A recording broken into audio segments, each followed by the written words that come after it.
And here we go. Now that we got the water supply lines roughed in, let's rough in the electric as best we can. We're going to drill some new holes. That's going to be able to fit 3 things of Romex through. Made it nice and big so there's all the wiggle room that I need. In getting it through that corner, that left-hand turn there was rather difficult. I had to bend the wire and then get my needle nose pliers and pull it through. It was tricky, but after a while with some prodding and pulling and poking and grabbing, I was able to pull it through and get it on up to the switches. Now that the switches are run to, we're going to take the 2 wires up, shove them into the attic. Those 2 will be for the heater and the fan. The other one there on the right that I'm working on now will be for the light.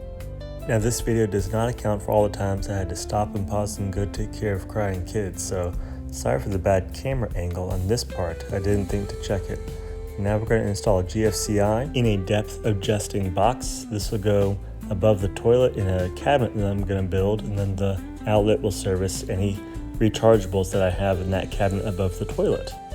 I think this is the first time installing so many outlets and switches with my drill for all of their connections, and it is far easier than using a regular screwdriver. Now check this out. Wow! Alright, enough of that silliness.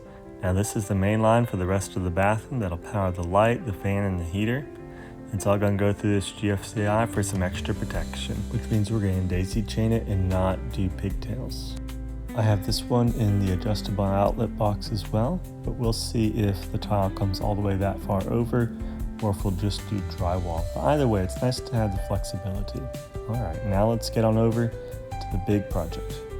First, get all the wires into the box and take their yellow sheaths off so that they terminate inside the box. And then you can get all those ground wires all nice and long together and wind them up, put a big wire nut on it and shove it on in there with your 2 pigtails sticking out.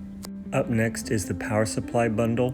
We'll have line in from the GFCI that we just installed. Then there will be load out to the 2 switches for the fan and the light, and also the timer above for the heater. You'll notice that I have these wires exposed a long way out. I like giving myself, it makes me more comfortable to have a lot of extra material to grab and handle with my tool. And once I get it twisted together, I cut it off at a good point where it's in a good healthy state, and then I put the wire nut on there and shove it in.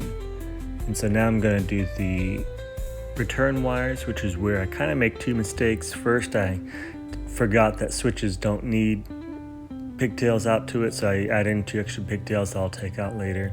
But then also here in just a moment, you're about to see it, I'm twisting to the left. Rookie mistake. I cut it off nice and short, start putting it on there, and oh no. So now I'm going to have to carefully untwist these and straighten them out by hand.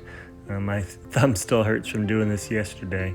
But I straighten them out by hand. I get the wire nut on there, twist them together, and then I'm able to twist it all together later on and push it back in there. Yeah, and those are those 2 pigtails there that I didn't realize I needed, so I got rid of those. So now all that's left to do is to do the actual loads for the switches. Line in, load out, one on bottom, one on top, and then throw them in. That's all there is to it, really. So now may the Lord bless you and keep you. May the Lord cause his face to shine upon you and be gracious to you. May the Lord turn his face towards you and give you peace. In the name of Christ, the great Redeemer. Amen. That's a wrap. Thanks for watching. See you next time.